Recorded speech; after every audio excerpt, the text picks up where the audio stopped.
My name is Jerm. This is Germ Warfare, the battle of ideas. So the last time you were on with me, we chatted about Hiroshima and Nagasaki and why Japan couldn't have been nuked. That, by extension, leads one to ask the question, do nuclear warheads or do nuclear bombs or do nuclear weapons even exist? Well, I suspect the same. I think the evidence is not quite as good, at least in my understanding. The evidence is not as comprehensive as it is in the case of the Japanese bombings, but this is simply due to the fact that all these tests were carried out in secret, right? I mean, there was no large audience, there were no human victims, or at least not very many, and if there were any, then no comprehensive data on them have been released, and so on and so forth. So the question is, what kind of positive proof is there that there indeed are nuclear weapons? One point to make is that they certainly have never been used in warfare. If we accept the conclusion that in Japan they were not used, then all there is are nuclear test detonations. I do believe that these test detonations were actually real, at least many of them. Not necessarily all the footage. For example, I don't think that the footage of red flames and black smoke that go up in a mushroom cloud are very plausible. They don't really fit the physical process of a nuclear detonation, right? I mean, black smoke is simply soot, right? Soot only arises from the incomplete combustion of carbon, of some sort of explosive or petrol or whatever. So the footage is not necessarily real, but what I do think is real is the fallout. So nuclear fallout, I think, is real. You can detect it all over the place. And it was indeed observed, particularly in the 1950s. It came down in the 1950s and in the 1960s. So at least a good part of it predates the era of peaceful use of atomic energy for electricity generation. So I guess some sort of test detonations were carried out.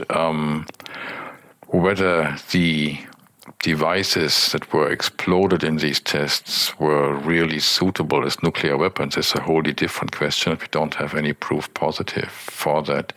I would also like to briefly draw attention to the book by Akio Nakatani, Death Object, that is...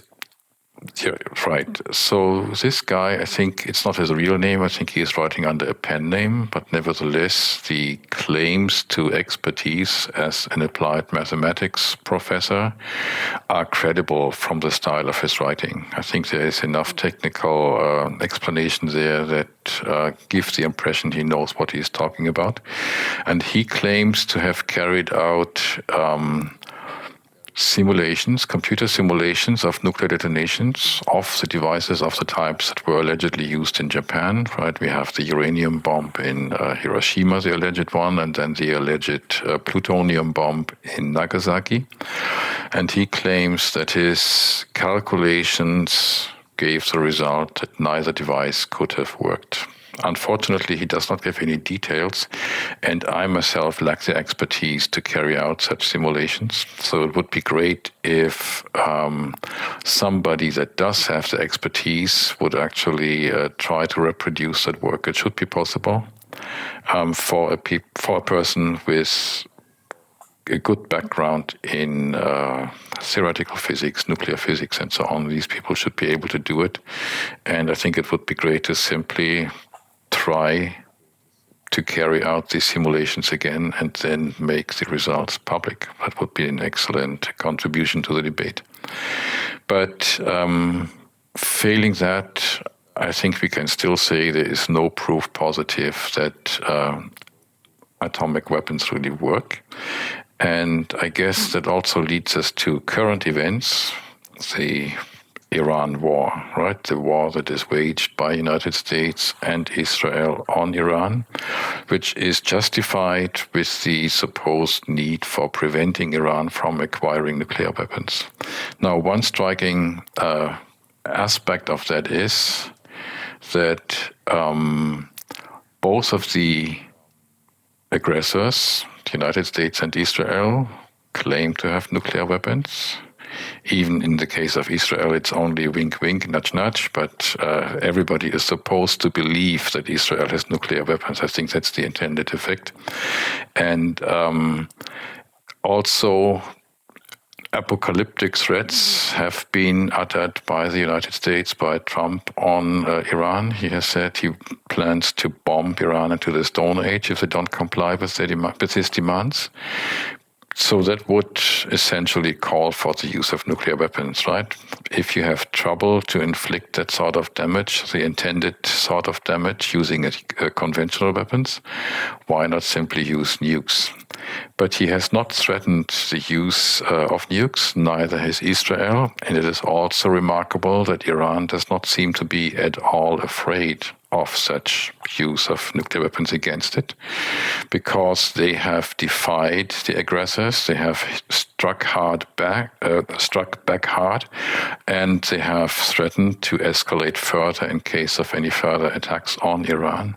So neither threats have been used, nor does there seem to be any fear on the side of the supposedly helpless victim, because Iran is supposedly not able yet to acquire nuclear weapons. They are always 2 weeks away from it, right? They have been 2 weeks away from a nuclear weapon for several decades now, according to Benjamin Netanyahu, which is also a laughable story in its own right. I mean, this entire propaganda is clearly aimed at people without any kind of long-term memory. Otherwise, you couldn't really interpret what's intended with it.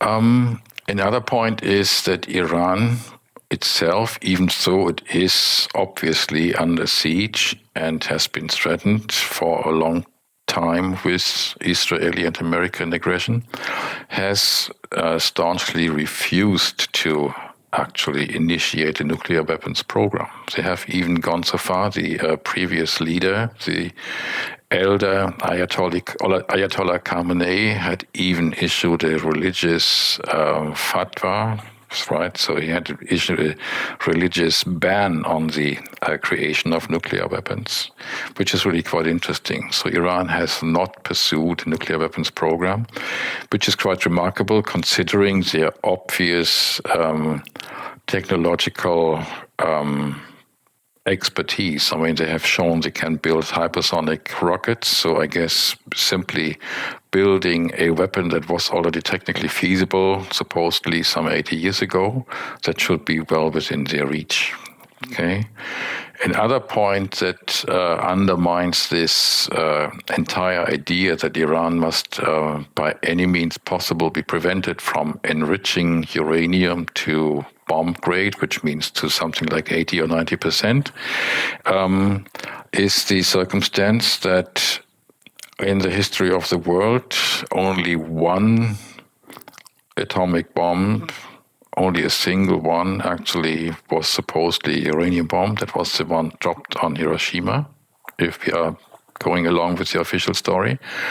Whereas the Nagasaki bomb was a plutonium bomb, and the bomb supposedly detonated at Alamogordo on July 16th, and the very first atomic bomb test is also said to have been a plutonium bomb. Now, plutonium is produced inside regular nuclear reactors, so the nuclear reactors are loaded with uranium that is only weakly enriched. That's the case in most common reactors, but there are even reactor designs in which there is no enriched fuel whatsoever. You simply use the unenriched natural uranium. The very first reactors built were actually of that type, right? The ones constructed by Enrico Fermi at the University of Chicago during the early 1940s. They used uranium that was not enriched at all, but you could get the chain reaction to work. And apparently, this kind of phenomenon even occurs in nature. So if you have sufficiently concentrated uranium, simply in uranium ore, you actually can have a self-sustaining fission reaction there. So, and this fission reaction as a side product produces plutonium, and this plutonium can then be extracted from the fuel of the reactor after it has been undergoing the fission reaction for a time in this reactor. So uranium enrichment is not at all needed to produce plutonium, and plutonium is supposedly sufficient to produce a bomb. It follows that preventing anybody from enriching uranium does not imply that he can no longer build a nuclear bomb. So this fixation on high degree enrichment of uranium makes no sense whatsoever. It is not a sufficient measure to preventing Iran from enriching uranium to a high degree would not suffice to ensure that it cannot build a nuclear bomb. So the entire story makes no sense from top to bottom. Right, the entire nuclear story that we are given as the justification for this Iran war is just completely incoherent and implausible from top to bottom. So that's one important point to make about these current events. And it may also be interesting to contrast the use of nuclear bombs, which has not occurred during history so far in warfare, with the use of chemical weapons and biological weapons, which have occurred indeed. Both of these weapons types were actually used, chemical weapons quite extensively, actually. If nuclear bombs do exist, how come they have never been used in 80 years? I mean, I was just looking quickly online, and political threats of using nuclear weapons are in the hundreds. Yes, indeed. I remember quite vividly that I was actually frightened when the Soviet Union collapsed. Right, the story was propagated that now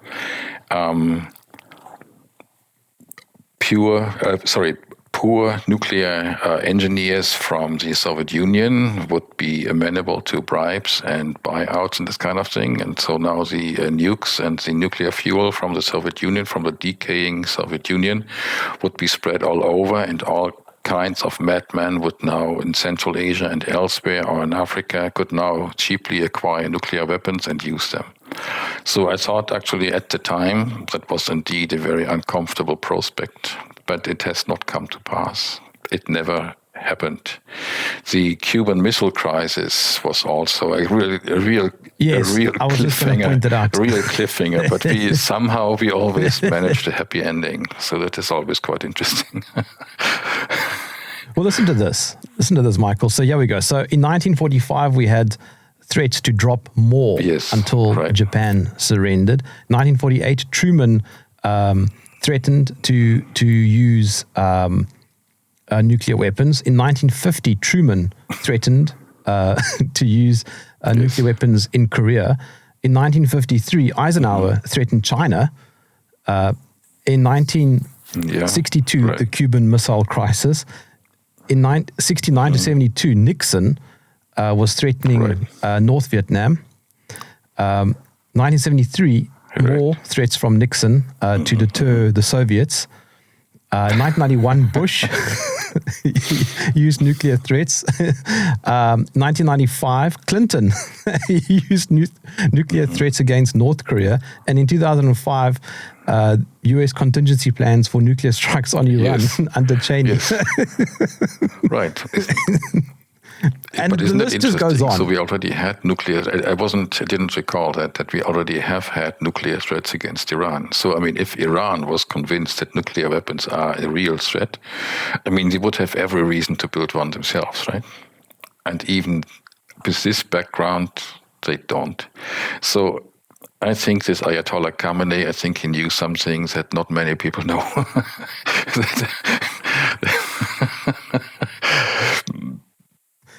Listen to this one. There were 135 threats of nuclear war coming via the media just in regards to Ukraine. Okay.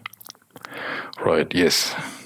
The question really is what's the purpose of these threats? I mean, I think they are clearly not designed and no longer able to influence anybody with real knowledge of military affairs. They are completely ineffective. I mean, otherwise they wouldn't be so numerous.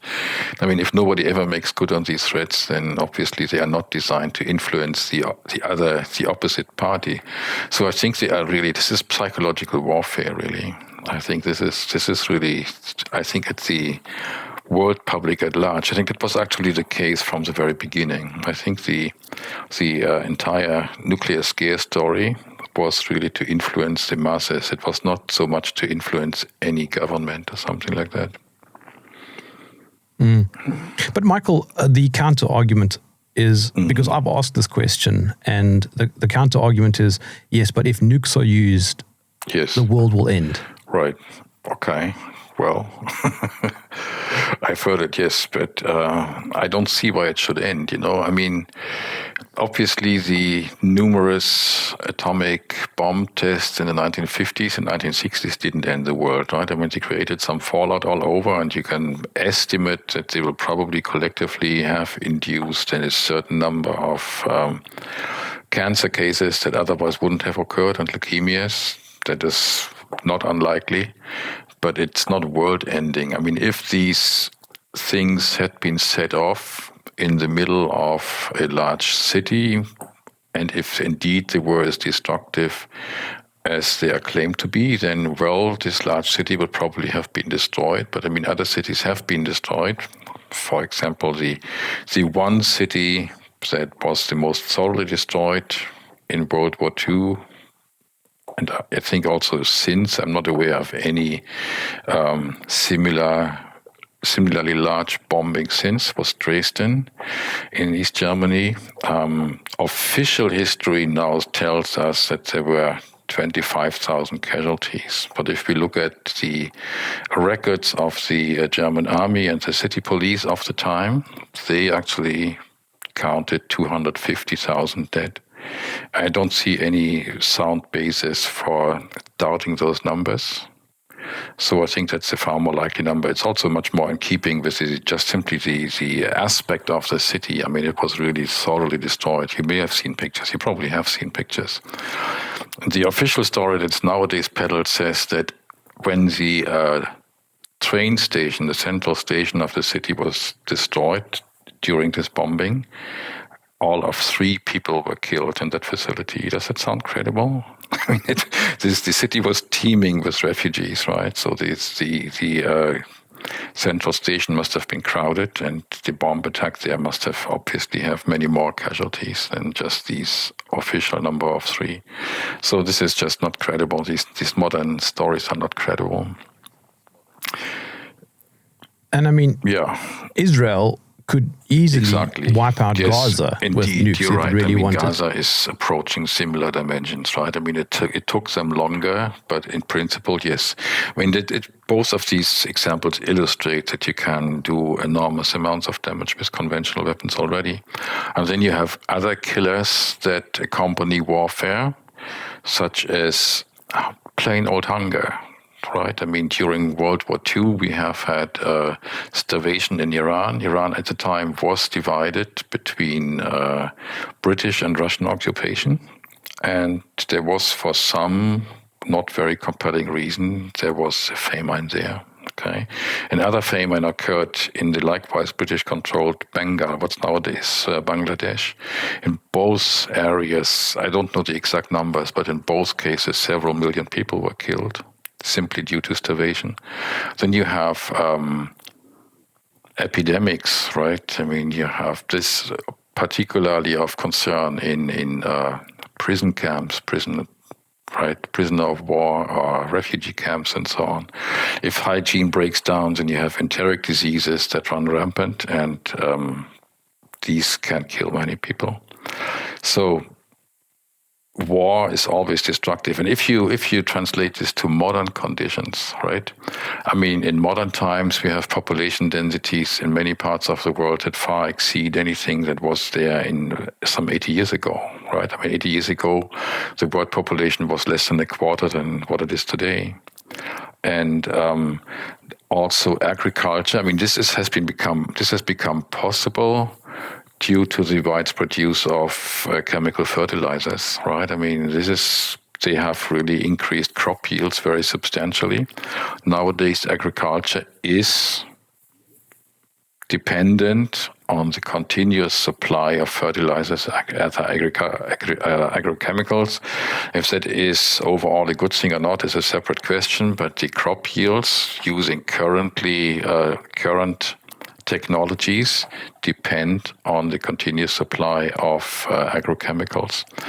If that supply should be disrupted due to a large-scale war, I mean, we even see concerns expressed now simply because the Strait of Hormuz is closed, and that apparently has cut off the supply lines for a major share of the world's fertilizer supply.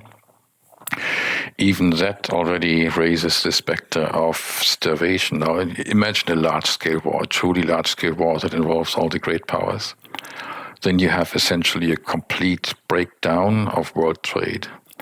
That will create starvation on an enormous scale, and it will easily eclipse anything that you might do with nuclear weapons. If Israel were just protecting itself, then it would happily use at nukes. Least, yes, it would at least threaten the use, right? Yeah. I mean, Michael, the whole Arab world apparently wants to wipe out Israel, so it can't defend itself. Well, I mean, I don't even think that the Arab world is truly truly hell-bent on wiping out Israel, at least not with means of physical annihilation. I think that the Arabic population would certainly like to get rid of Israel as a state and as a threat to themselves, right? I mean, Israel has been abusing its neighbors for the longest time, and it's getting worse every year, obviously. So, I mean, it is clear that this situation can't endure. But I don't think that I haven't seen any evidence that any people among the Arab nations or the Iranians are similarly cruel in their treatment of their opponents as Israel is. I just don't see the comparison. I mean, and Trump, of all people, would have by now said something along those lines. He has threatened to bomb Iran into the Stone Age, but apparently he wants to accomplish this with conventional weapons alone. But why? I mean, if you indeed want to utterly destroy a country, then why not use the most straightforward weapon for that purpose? If it is all just political fear porn, what would be the purpose? Yeah, that's a very good question. I think it is fairly easy to answer for the original nuclear bombings in Hiroshima and Nagasaki, because we have enough works of propaganda that spell it out for us, right? I mean, there is this one book which I found during my research, small pamphlet really, collection of essays by several luminaries, Einstein himself, Oppenheimer, and you name them, we've got them. And the tenor of that book is, right, the title is One World or None, on the true meaning of the atomic bombings or something like that in the subtitle. And so it is spelled out there very clearly that the threat of the atomic bombs is such that only a one-world government will be able to save mankind from self-destruction. So that is clearly spelled out. The idea is obviously to frighten the people of the world to such a degree that they will all be happily renouncing their national sovereignty and submit to a new benevolent one-world government. That's the idea. So, but I mean, it didn't come to pass, right? It did not come to pass, and I think the main reason for that is that Stalin would not go along with it.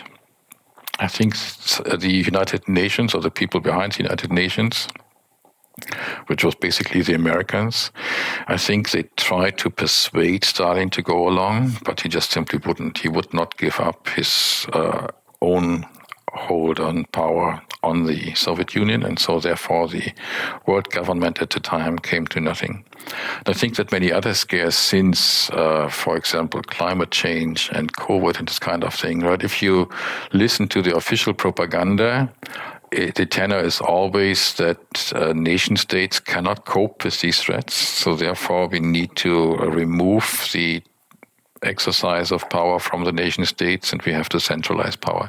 It is sometimes, it is in these days typically done in a more subcutaneous way, right? It's not so blatantly and overt as in the case of the nuclear threat, but it is apparently what they have adopted is a more stepwise strategy to transfer power step by step while still leaving the vestiges of national governments in place, similar to the European Union, for example, right? When you still have national governments in the European Union, but if you look who is really making the decisions in Europe, you will find out that the national governments have very little influence left, and the truly important decisions, they are all handed down from Brussels, which is obviously a very undemocratic institution. So I think that is the approach. That's also, right, the intent is to apply this the world over to other national governments also. And I think that agendas such as climate change and COVID are used to push this political agenda. Now, with the nuclear weapons, it is interesting to see that even though the Soviet Union under Stalin did not submit to the political scheme behind the American pretense of having nuclear weapons, they joined that pretense. They styled themselves the second nuclear power. So why would they do that? I think that they had a choice to make between challenging the American narrative or using it to their own advantage. They could turn it around. They could use their supposed nuclear weapons to scare the Western public, to deter it from contemplating attack on the Soviet Union. And I mean, it was difficult for the American government to counter that, because it would have required undermining their own propaganda, right? So I think that other powers that remained independent of U.S. domination simply took the story and ran with it and used it for their own ends. So I think that the use of nuclear scare propaganda is more diversified now than it was in the beginning. A counter argument that is often used is, well, why has no political power that knows the truth said anything? But I mean, you can apply this to many things, to many questions, right? I mean, why has nobody challenged the story of the moon landings, for example? Why has no... I think Putin alluded to it. He said that the Russian program will send a rocket to the American landing site and show that they didn't land there. I think the Chinese have, I mean, I'm not sure what the truth is about the Chinese lunar program, but they claim to have sent some unmanned spacecraft there and to obtain some chemical analysis of the soil, and the results were apparently very different from what the Americans had reported. So I think they are putting a slow squeeze. So I think they are putting a slow squeeze on the Americans. I think they use this as this threat of detonating the story of the moon landings. They use it as a threat as a lever against the United States. There are obviously a lot of nuances here, because you have nuclear power, for example, right? You had the Fukushima meltdown. You had Chernobyl. Well, I mean, nuclear power stations are real things. Yes, I'm pretty convinced of that. And I find it actually, it's a very interesting technology. I mean, it has its risk, obviously, as many technologies do. But I always found it really quite interesting and fascinating. And it reached maturity, I would say, in the 1970s. And I mean, there are actually quite a few interesting reactor variants. For example, the thorium technology, right? I mean, thorium is in more abundant supply than is uranium. You have about 3 times more thorium in the world than you have uranium. And on top of that, thorium reactors produce less difficult to handle nuclear waste than uranium reactors do. Okay, so it's actually a promising technology. Germany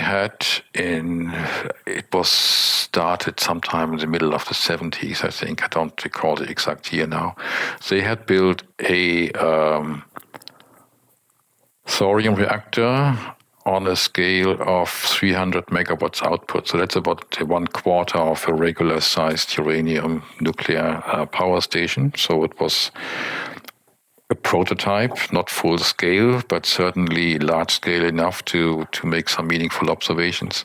And that thing actually ran successfully for a couple of years, and then it was shut down. And several other promising reactor designs, the fast breeders built by Germany and then also by France, they were also not permitted to go online. So I think actually nuclear power was deliberately smothered because it would have created energy abundance and energy independence, right? I mean, Japan and Germany could have managed to become de facto energy independent. And so therefore, the supply of fossil fuels to them could no longer have been used for political leverage. And I think that was a key reason. And I mean, on top of that, I think we have actually going on in the world right now an agenda of artificial scarcity, right? I think climate change is used as one of the reasons to justify that. And nuclear power had to be smothered because it can really produce abundant, cheap electrical energy, huge amounts of it. And this cannot be permitted. If you want to keep resources scarce and just limit the wealth of the people in order to keep everybody busy and concerned about their own future and fortunes and this kind of thing, you cannot permit this kind of technology to exist. And Okay, so you alluded to Chernobyl and Fukushima. There was also, even earlier, 3 Mile Island in Pennsylvania, I think it is. No, but I mean, nothing happened there. It was just a scare. Yes, but I mean, it was sabotage, apparently.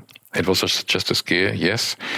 Something more than that happened in Chernobyl, but there are Russian nuclear engineers that are convinced that this was also sabotage, and I think they have worked out the technical details, what was used there.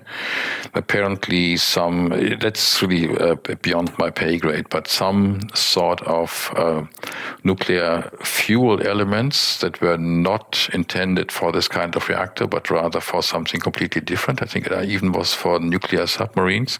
They used that in this reactor, and this would actually then cause a catastrophic reaction to certain regulatory influences. So the insertion of the wrong kind of nuclear fuel element set the stage for the detonation of Chernobyl. And I think the purpose was a twofold one.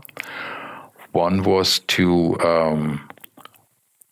discredit nuclear energy, make people scared of nuclear energy, and the other thing was obviously to sort of blow up the Soviet Union, if you will, right? So that was part of it. And Fukushima is also rumored to have been sabotage, but I am not sufficiently familiar with the details on that, so I'm not going to elaborate on that. Before South Africa became a democracy, in 1994, it dismantled its nuclear program, quote unquote. But what's interesting about that is no independent verification ever happened. Everything was dismantled and they destroyed, I think, something like 12,000 documents before anybody could have a look. And what I presume was going on was simply enrichment, like you were talking about earlier. Yes, the question is for what purpose? I mean, against whom would South Africa have felt the need to use nuclear weapons? If nuclear enrichment is going on, then doesn't that mean something is going on? Well, I mean, I don't know what the Iranians, I mean, they claim to have enriched something to 60% or something like that. I'm not even sure what that really is about, why they would need that sort of stuff. I mean, you don't really need it for any kind of peaceful use of nuclear energy, right? I mean, in a nuclear reactor, of the most common designs, you have something like 3% enrichment, right? So the natural uranium has 0.7% of the fissile isotope uranium-235. The most of the rest is uranium-238. And that's sufficient. So with 3% roundabout, you can run just about any kind of regular nuclear reactor, right? Some reactor designs require even lower degrees of enrichment or no enrichment at all. And so I'm not exactly sure what Iran intends to do with these 60%. Allegedly, there are some sort of medical uses, so I guess that would be quite indirect. So you wouldn't use the uranium on people, but instead you would use this highly enriched uranium in some sort of nuclear chemistry processes that then result in some sort of other isotopes that can be used for medical applications. I'm not familiar enough with that nuclear chemistry. Honestly, I really can't judge whether there is any such viable use. Maybe so. But I mean, the enrichment technology is such, I mean, low-grade enrichment, that is certainly plausible. That is an activity you would expect anybody to carry out that wants to build nuclear power stations. If nuclear power can be created, can nuclear bombs, by extension, not be created? Well, I think, if I understand it correctly, I understand the fundamental difficulty that exists with nuclear bombs correctly. It is that the critical mass blows itself up prematurely. Okay, so a chain reaction will only occur, right? So what happens in a chain reaction is the first atom splits and releases a number of neutrons, and these neutrons are taken up by other atoms, other atom nuclei, which then split in turn. Okay, so on average, if you want this chain reaction to sustain itself, each fission event of a nucleus must give rise to at least one new fission event in the next generation. In the nuclear reactor, you simply want to keep it at that steady state. You don't want the reaction to escalate. You don't want the reaction to die down. You want to control the reactor in such a way that on average, one nucleus that fissions induces the fission of another nucleus, and this can then go on potentially indefinitely. So there is no the entire process does not involve any kind of escalating reaction. So therefore, that's possible and stable. In a nuclear bomb, what you want is to have an escalating reaction, right? That exponentially grows, right? In each generation, you have more nuclei being fissioned than in the previous one. And now that releases an increasing amount of energy, and that will threaten to blow apart the critical mass, and then this will terminate the reaction. So it's sort of self-defeating. The nuclear chain reaction is sort of self-defeating under these circumstances. And I think that is probably the fundamental question that this Akio Nakatani was addressing.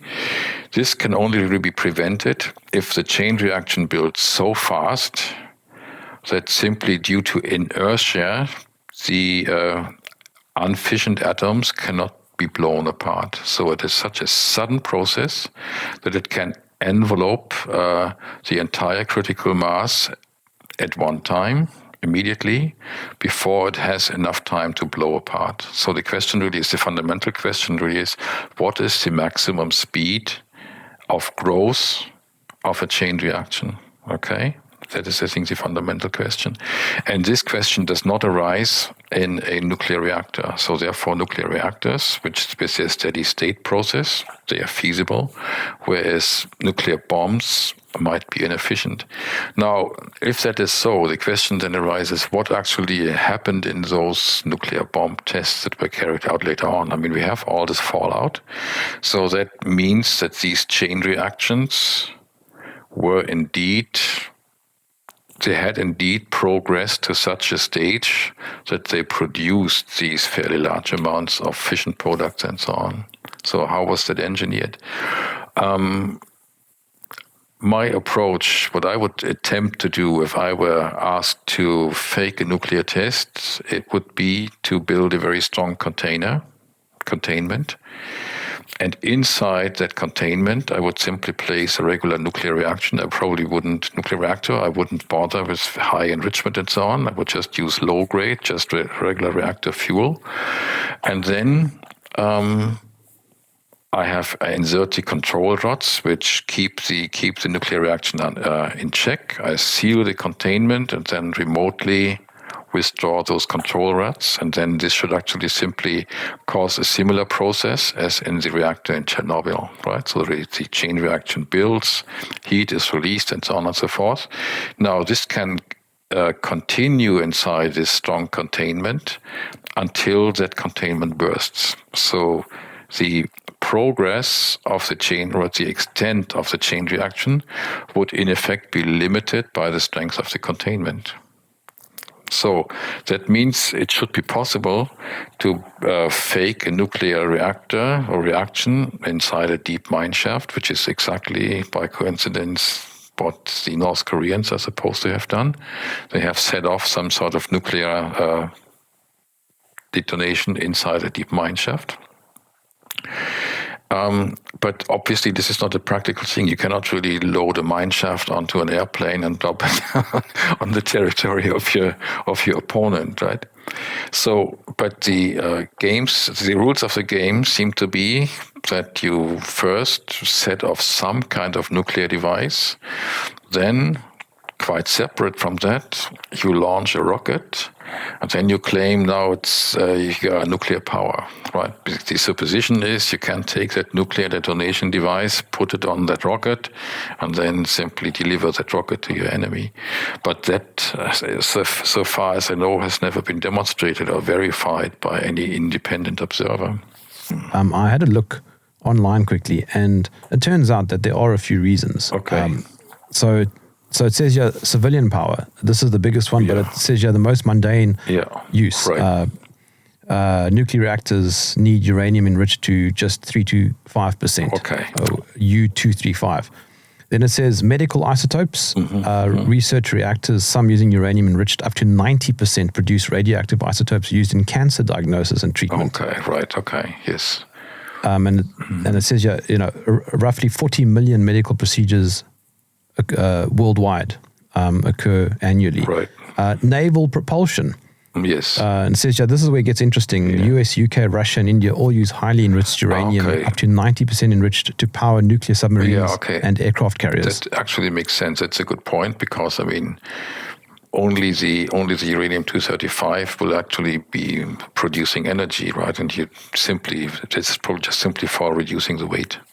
Just for weight reduction. Okay, that's interesting, yes. And it says there are approximately 290 metric tons of highly enriched uranium sitting in global naval inventories right now. Okay. Enough material for over 11,000 nuclear weapons by official accounts. Okay, but I mean, that would also give us a reason, right? I mean, a plausible reason for Iran to produce highly enriched uranium if they meant to build a nuclear submarine. Then they would have a good enough reason to enrich uranium to a high degree. Yes, another reason to enrich uranium. Depleted uranium. For every ton of enriched uranium produced, roughly 7 tons of depleted uranium are left over as waste. And the US Department of Energy alone has 470,000 tons of it in storage. And so what do you do with it? Yes. It says here, well, it turns out quite a lot. You make armor-piercing shells, tank armor plating, aircraft counterweights, and ballast radiation shielding. Okay, radiation shielding, okay. And then, the final one, it says geopolitical leverage. But not with the depleted uranium, right? With the enriched uranium. No, with enriched Yeah, uranium. okay, right. So it says Yeah. here, real world examples. Saudi Arabia threatened to match Iran's enrichment capability in 2015, Right. Specifically to gain leverage over the White House in negotiations for a defense treaty. North Korea used its plutonium production program as a bargaining chip to extract energy assistance from the US, and Iran's entire enrichment program functions as political leverage. The threat of quote unquote going nuclear is the card, not the weapon itself. Yeah, I'm not so sure I buy that. I mean that. Well, I'm just reading something that I found I understand, online. yes, but I mean that seems to conflict with the fatwa issued by Khamenei, right? So I mean, if he explicitly says we are not going to build nuclear weapons, then I mean, indeed they might be using it as leverage, but I suspect they have indeed some sort of sound technical reason for producing this highly enriched stuff. So someone could be listening to this right now and saying, well, you guys are doing mental gymnastics. It could simply be the case that there are nuclear weapons and they just haven't been used. Yes, and I will believe that as soon as they are used, but not before.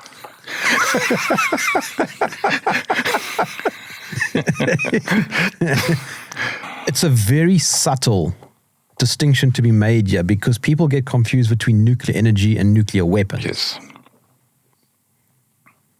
And the two don't necessarily have to coexist. You can have nuclear energy without nuclear weapons. That's true. Yeah, that's correct. And I think that is precisely the situation, yes.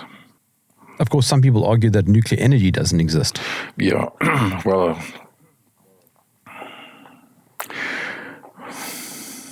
okay, yes, I have heard that argument too. But what would be the appeal of that hoax then? I mean, why would countries such as France build these huge numbers of nuclear reactors? To what purpose? If they just simply didn't work at all? There's a nuclear reactor about an hour's drive from where I live, and I've visited it, and it is extremely neat. It has wildlife around it. There's no pollution that I can see. It's extremely well run, and it's against the ocean. The only downside, I believe, is that the water in its immediate environment is slightly warmer. Yes, but because of the right, exactly scale of the ocean, it doesn't matter that much because it cools down again. Yeah, that's correct. Yeah, mm-hmm. Yeah. We have here. It's also in a similar distance, Bruce Power Station on Lake Huron. Also, I've visited it, and yes, it also gives a similar impression. I mean, of course, there is not a large amount. I mean, there is no soot, no smoke, this kind of thing. So, compared to burning coal for energy generation, I think it is much easier to keep things clean. Yet, it has such a strong anti-lobby. Yeah, right. But I think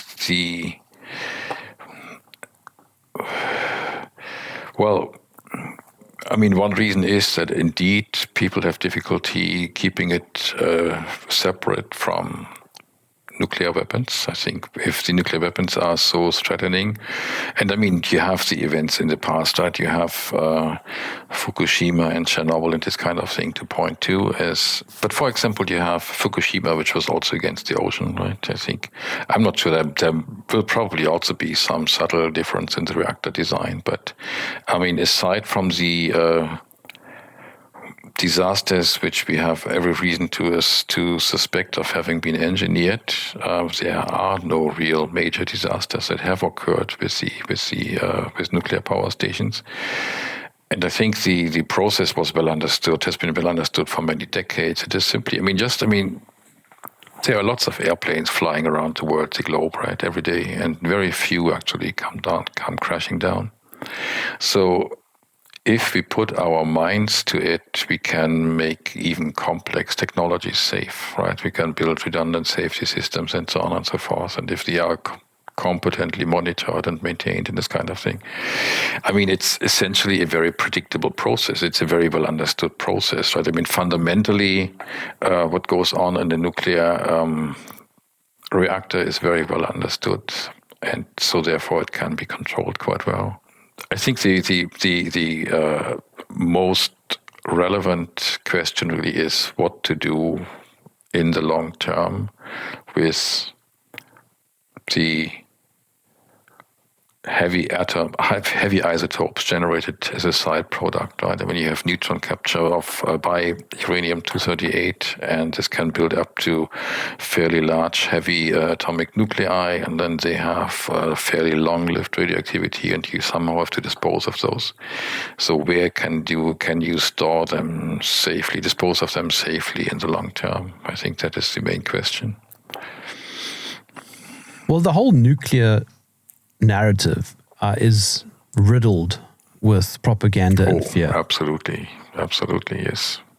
But you can't talk about it in normal company without somebody getting upset about it. Yes, that's correct. Yeah, but I mean that's the same. That's characteristic also. I mean you cannot in polite society challenge climate change without running into the same problem, or you cannot challenge COVID without running into the same problem. I mean all these narratives are implanted, right? I think they are really pushed hard, and people are. I mean,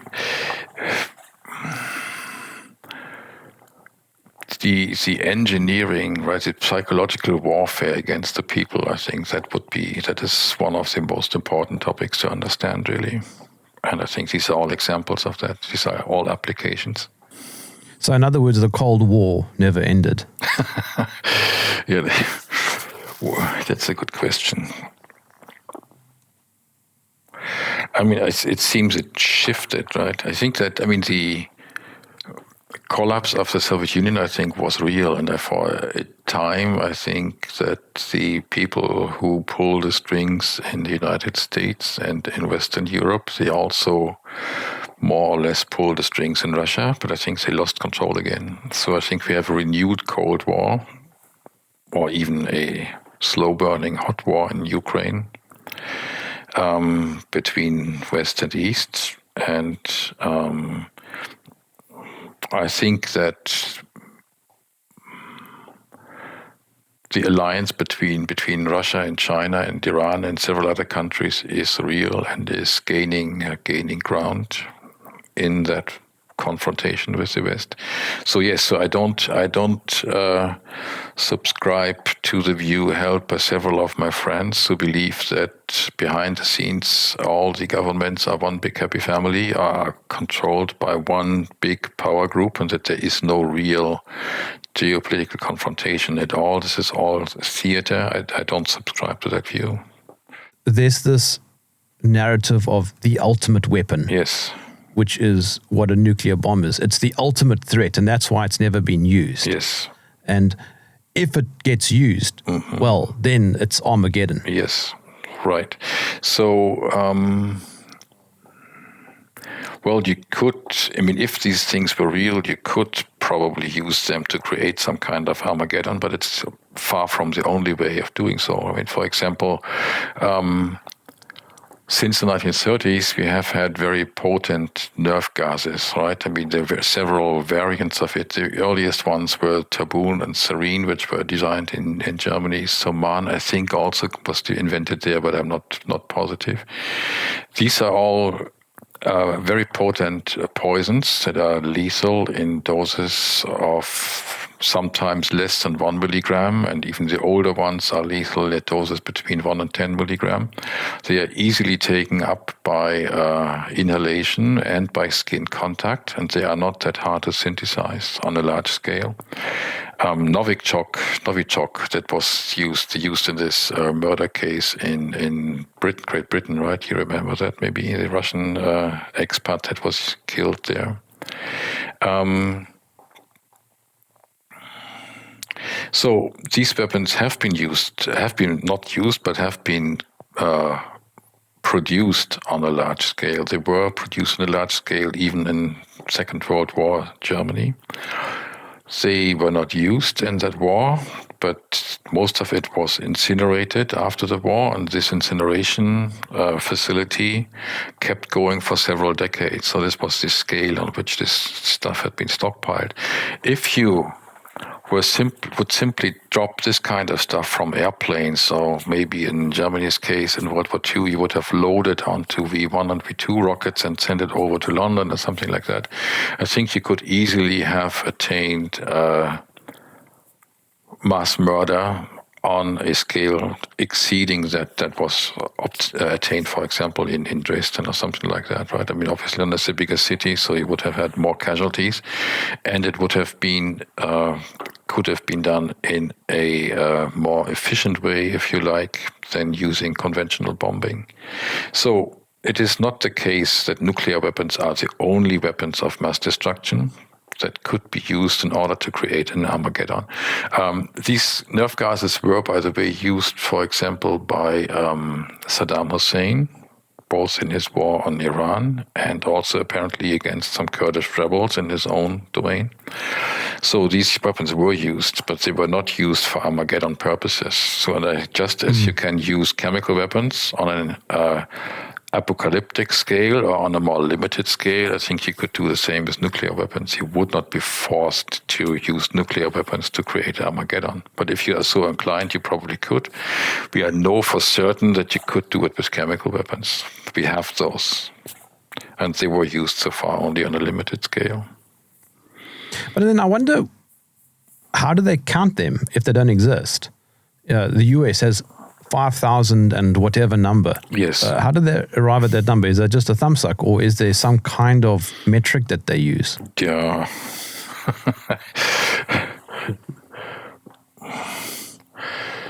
I suspect it's just theater. I think indeed thumbsuck is a good description. Yeah, I suspect that's what it is. Yeah. And which is why we don't know how many Israel has. Wink, wink. Yes.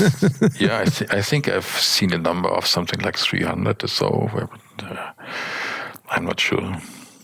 Assuming that more and more people reject the idea of nuclear weapons, what are the broader implications?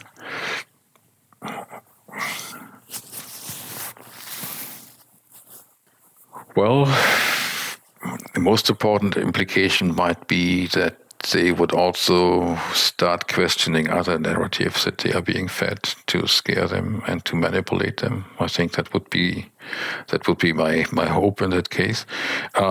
As I said, I think the reality of weapons of mass destruction, I don't question that, because I do believe that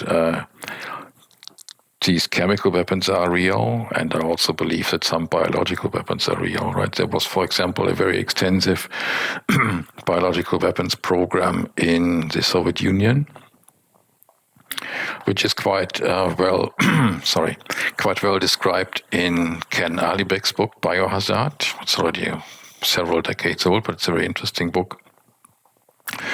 Then we have the Japanese biological weapons program from World War II, which was after the war taken over and further developed by the United States. We have the experiments carried out by the Japanese on captive Chinese in World War II. We have evidence of American biological weapons used against North Korea in China in the Korean War. And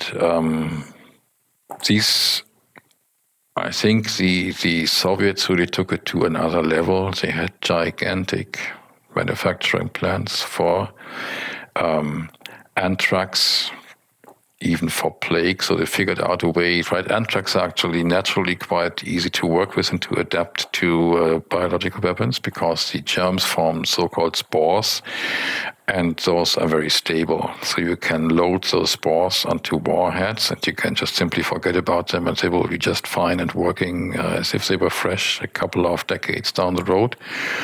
That's more difficult with plague bacilli, but the Soviets apparently figured out a way to adapt those to similar delivery systems also, even though I suspect they probably were not stable. They didn't have the same degree of long-term stability as would have the anthrax weapons. So anthrax, in a way, would be the most suitable, the most straightforward biological weapon if you are really after mass casualties. Obviously, from a military point of view, it's not as useful because, the effect is not as immediate. These chemical weapons, which I mentioned, they have an immediate effect, right? So within minutes, the victims are dead. Whereas with these biological weapons, anthrax, it would take a couple of days for the victims to actually succumb, and so you don't have an immediate effect. But of course, if you're simply after destroying civilian populations, then that would work. That would work well. You are then, however, left with a landscape that is polluted in the long term, right? These anthrax spores, they are very hardy. They will simply survive in the environment for a good time. With these aforementioned chemical weapons, that would be less of a problem because they are not as stable.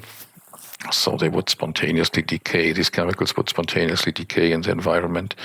I don't know the exact half-life, but I would think they would not, in a somewhat wet environment, they would not last longer than a couple of days. For anybody who's listening, you covered that topic extensively in our previous discussion, which is why we didn't really go into any detail on it. That's correct, yeah.